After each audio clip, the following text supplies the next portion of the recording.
Thanks to the support as a channel member, Michael McCloskey. Didn't actually think I was going to wear a suit for the Europa League final, surely. I'm surprised it's not being played on a Thursday.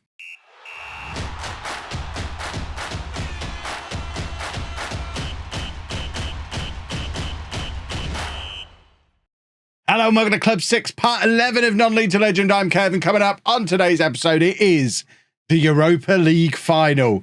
Exciting times ahead. Since you were last with me, the only thing that's happened is we've struggled to draw against Wolfsburg on the last day of last season. So that means that we ended up on 80 points as champions. Of course, that was confirmed in yesterday's episode. Luis Gustavo as the second top scorer in the division behind this guy, Sasha Schmidt, who is just a goal-scoring machine, regularly I say regularly, just this once, outscoring his games played with his goals. He's actually done it internationally as well, 31 goals in 26 caps for Germany. Germany have a lot of very good players. This is why someone like Schultz hasn't played a lot of international game time, but that's not what we're worried about today. Today is all about the Europa League final. We're taking on Lazio, who have finished 7th in Serie A while we've won the Bundesliga. If we don't end up winning the Europa League here, that's a problem. If you are watching along live as part of the YouTube premiere for this, make sure you say hello down in the chat now. And before we go any further, got to pay them bills, haven't we? Before we go any further, just want to take a moment to thank today's episode sponsor, NordVPN. Now, I'm sure we've all got plenty frustrated that in England, they can't broadcast football on a Saturday afternoon at 3 o'clock. It's ridiculous, especially when it's broadcast all around the rest of the world. Well, NordVPN is your solution to this predicament, because all you need to do is head to your club's online service, which will allow people outside of the UK to watch, and just with one click, change your location. For example, I might watch today's match from New York City. You click, you connect, you then log into your club's online service, and you're able to watch the match as if you were outside of the UK. It is a proper game changer. I've watched more Peterborough matches in the last couple of years than I've ever watched in 30 years of being a fan. It is brilliant, and it's all thanks to NordVPN. And that's not all. There are countries, believe it or not, where you're not able to buy Football Manager, this game that we all love so much. Well, NordVPN's your solution for that as well, because you can just change your location to a country where you can buy Football Manager. For example, England. Let's head over to London. One click, we're now in London. You can buy Football Manager in London. You can buy it, download it, and play it from anywhere in the world. It is, it's just great. It really is great. On top of all that, there are some actual grown-up applications to this as well. It protects your data when you're out and about using Wi-Fi in strange locations, on trains, in cafes, that kind of thing. It also makes sure that your internet service provider don't know what you're getting up to online, which means they can't throttle you for what you're getting up to online. So folks, you know what to do. Head down to the description below, where using my link, you can get a 2-year plan with an additional month for free and a huge discount when you sign up for NordVPN. Nord have been a long-time supporter of the channel, both here and over on Twitch. I really appreciate you supporting me by supporting them and signing up to what I genuinely believe is the best VPN service you can get anywhere in the world. It's the one I use, and I wouldn't be promoting it if I didn't think they were awesome. So go do what you got to do. Get signed up for it. Oh, bills paid for another few days. Let's get into this Europa League final. It's us against Lazio, and this is the team that we are sending wherever we're sending them. I don't actually know where this final is taking place. The Groupama Stadium in France, which is where Lyon play. There you go. We're off to Lyon. So our team, you'd be able to pick this team yourself. You know the team we're putting out there. It's Diego Henrique in goal, a back four of Locatelli, Stewart, Postorino, and John. Drury and Idlehoff in midfield, Ballo, Schultz, and Boning behind Luis Gustavo. Anything other than a win here is going to be an incredible disappointment after the season we've had, after the money we've spent. Dortmund have never won the Europa League before, so it'll be a nice little first in the club's history. We've already won a first Bundesliga in many a long year, and the Dortmund revolution continues as we look to prove that we are the best team in Germany. And Ballo, I knew all along, was the best player at the club. He's opened the scoring, or at least I think he has. The referee has got his fingers in his ears, and the goal has been disallowed. What a load of rubbish. Look how happy them numbskulls are behind the goal. You were still rubbish. You still conceded. It was barely offside. You're celebrating like you've scored, bunch of losers. Goodness me. 62,000 people here as well. I assume that's a sellout at Lyon. It looks pretty sold out as Locatelli attacks down the left-hand side. He ends up passing it seamlessly to Ballo, who finds Boning. And we've got the overlap from John here if we want to use him, but Boning looks like he's going to go on his own. He eventually plays it back to John. Luis Gustavo squaring it to Schultz. £157 million well spent. Colin Schultz, a 9th goal since arriving with us in January. And we are finally, after having 1 goal disallowed, ahead in this Europa League final. It's Lazio 0, Borussia Dortmund 1. It's a lovely goal. We just work the ball around until we find somebody in space, and we've always got a man over. It is beautiful to watch us play when we play at our best, and we've been at our best for most of this season, certainly since the arrival of Schultz. I've talked about how we've got all this money to spend this summer, and looking at that as a starting 11, there's really not much we'd need to spend it on. I know the argument is an actual deep-lying playmaker, but Drury's doing so well in that role. What's the harm in keeping him there? I guess I know it's not where he's supposed to play, but he's doing lovely at it. Schultz is doing better than Drury ever did playing as the attacking midfielder. As you've just seen there, a beautiful assist for Ballo. We're 2-0 up.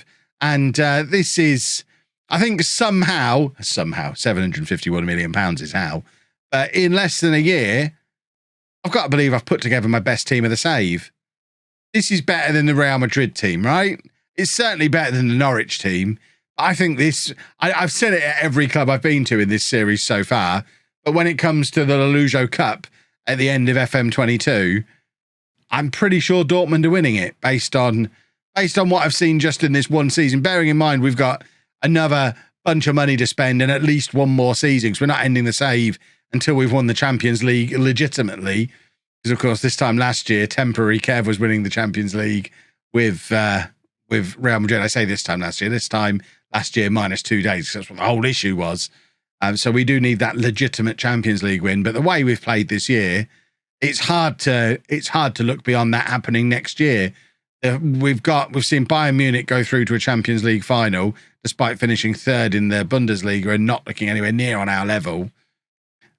I believe we wrap things up next season, which means time to start panicking. I've got about 10 episodes left before I have to think of what series is coming next on the channel. It'll be fine. Of course, I've got a plan. Those of you who watch me live on Twitch, you'll know there's a plan. Don't share it in the chat now.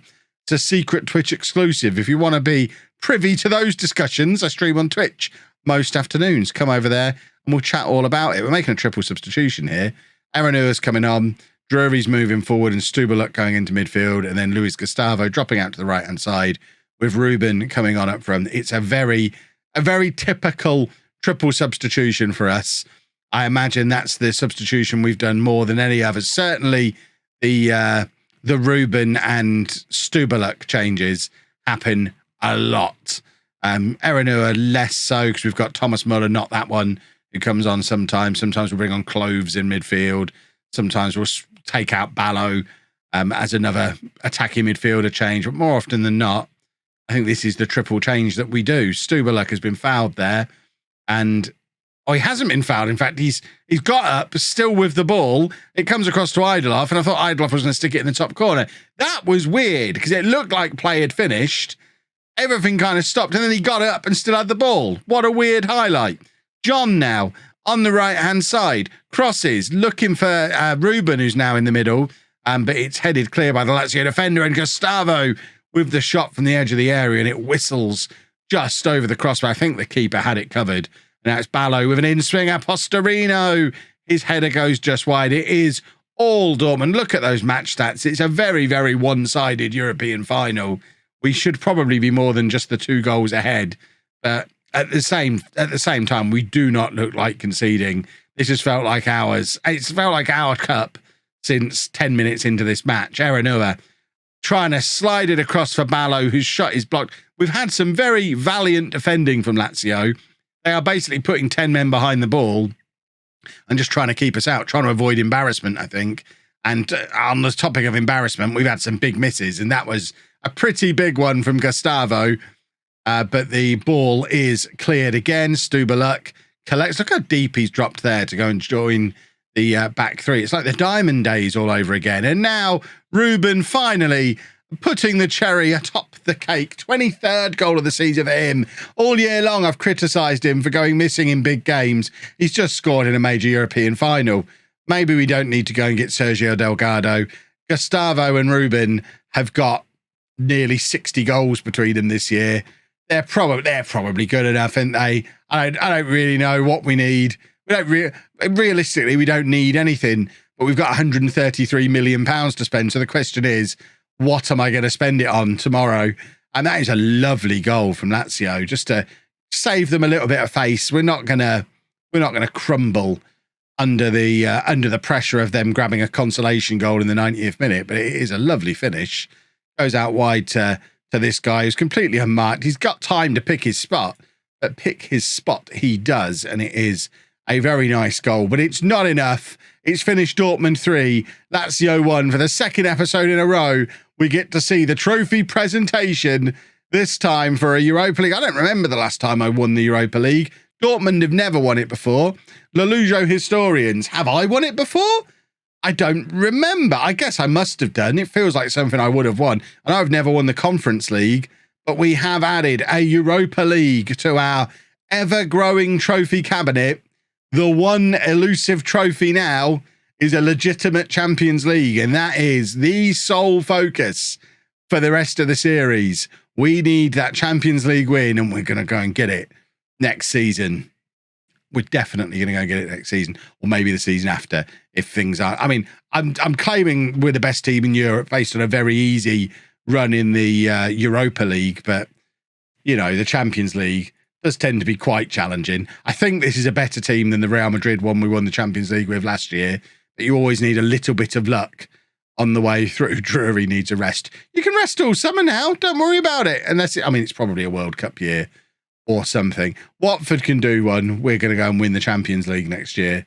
Beautiful, beautiful stuff. Look at that. Bundesliga win for the first time in 16 years. First ever Europa League win, which isn't showing on there for some reason. I guess we need one more continue. First European trophy since the Champions League in 1997. So that's, what, a 41-year wait? 30... F maths. No idea. Absolutely no idea. The important thing is we won the thing. Do we get to see all of the... Yay, look at us. Yay! Is it showing in the trophy cabinet now? Yeah, there it is. Look. Beautiful. Right. Operation Win the Champions League begins now. If you have enjoyed that video, please make sure you leave a nice big thumbs up on there for me. Don't forget to check out the NordVPN link down in the description below as well. Subscribe to the channel for daily Football Manager videos. And thank you very much for watching.